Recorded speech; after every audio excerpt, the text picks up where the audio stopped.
What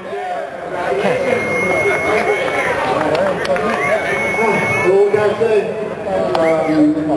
We had a great fight. I told you, Ricardo Mayorga is the type of fighter that's going to bring a great fight out of you. I sit there and I fought with them, and I'm happy with my performance. I guess the last part of the fight was spectacular. The left hook was dynamite. And the team, I mean, thanks for all the hard work and Big Bear and all the fans out there. Thank you for coming and watching. And this is a great fight.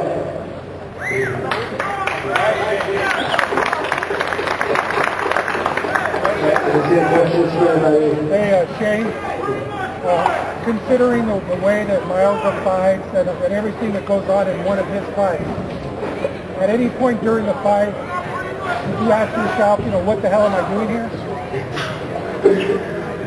Well, he's so unpredictable. That coincidence. Well, I just didn't know what was going on with my legs.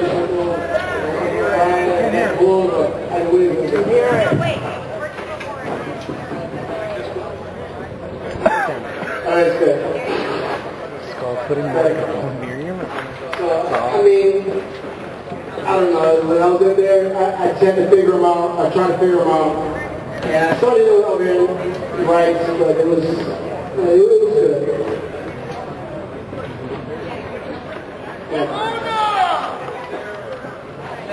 Shane, to me it seemed sluggish. She didn't throw a lot of punches. How did you feel for most of the fight? Well, it wasn't that I was sluggish. It was that I was watching out for his overhand rights. That Mosley he was throwing. He was a bit awkward, so I couldn't understand him. And, so I was kind of hesitant. Maybe in the middle rounds, I kind of held back. But you can see in the fifth, sixth round, I was hitting with some combination.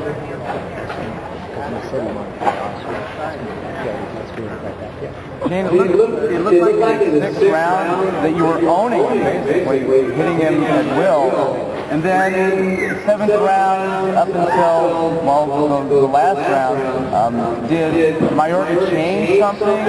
Or were you kind of a little bit gassed? Or why did the pace slow? So what happened was, about the 8th round, that's why I got 2 big blisters on my foot. I mean, they're angry right now. They're blood blisters. I really couldn't move, and I had to try to set them up. That was really the problem. My father told me to come. He told me to just go out there and just let it go. Forget about the blisters. Shane, you normally don't get blisters unless you run a track. I mean, how did you get blisters on your feet during a fight? I think I blistered on my right foot, throwing over there right, pushing off, and they're ugly.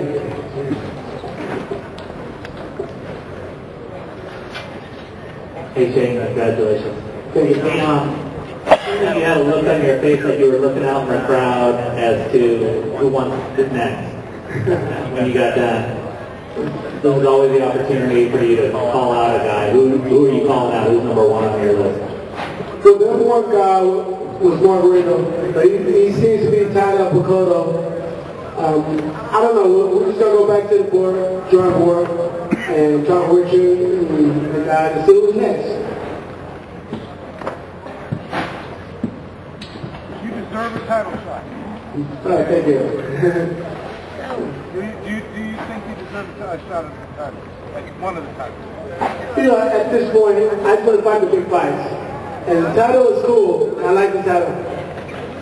But, like Margarito, he has a title. I'll win the fight.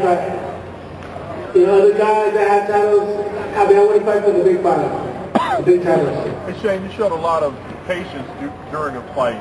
But was there a point where you sort of knew that what happened in the final second was going to happen? I mean, did you see that you were hurting him at any point? I believe that it's going to happen. I know I was chopping him down with right hands. I catch him every now and then with the left hooks. But yeah, I knew it was coming. And I felt it in the later rounds, like 11 to 12. I hit with a couple of left hooks, right hands, and it kind of buckled. In fact, I had my opportunity to get him. You're 37. How old can you be a formidable title fighter? Do you have to have that title match within the next year? Well, I mean, if it's a guy that has a title that I want, yeah, I fought him. I don't know. It doesn't matter, I guess, for 147 to 154, it doesn't matter. We heard that Mayorga was 170 going into the ring. I was 160, so he was like 10 pounds. Could you feel that weight at all? I did feel it earlier on in the fight, and I knew that he was 10 pounds heavier than me, so I just had to be cautious. Shane, I don't know if you saw the scorecards or not. They were very close. One had Mayorga ahead, the other one had you ahead. The other one, you know, yeah. So how did you feel going into that round? Where were you? Where did your head tell you were at? You know, I felt more good. I mean, Mayorga won about 3 or 4 rounds that he sold. So but I thought I was winning the fight. Shane, congratulations. Thank you. You had your fight plan going into this fight, but did Austin give you any advice, and was that advice accurate, almost accurate to what Mayorga thought to me? I mean, I feel they didn't give me any advice, but the last time I talked with him, he said that he had heavy hands and to keep the jab working. But other than that, that's what I did. Any other questions?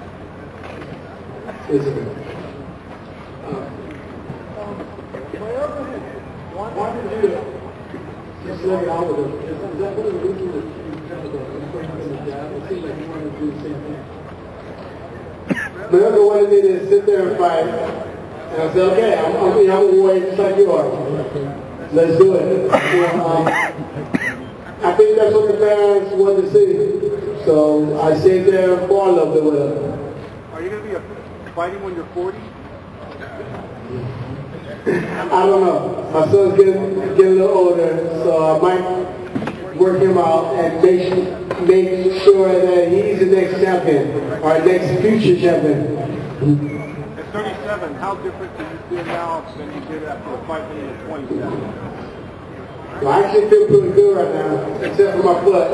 I mean, I'm not really tired. I'm ready to go out and have fun. And there was a lot of clinching and wrestling in there. Incidentally, congratulations on your victory. But all that wrestling and grappling, can you explain how it happened and what your reaction was? It was fun of boxing, but I think he was doing a lot of holding to the inside. He was moving over and right, some left hooks, body shots, and then he started holding a little bit. Buying time, because I think he was getting tired. But that's what I can explain. It's fun boxing. All right.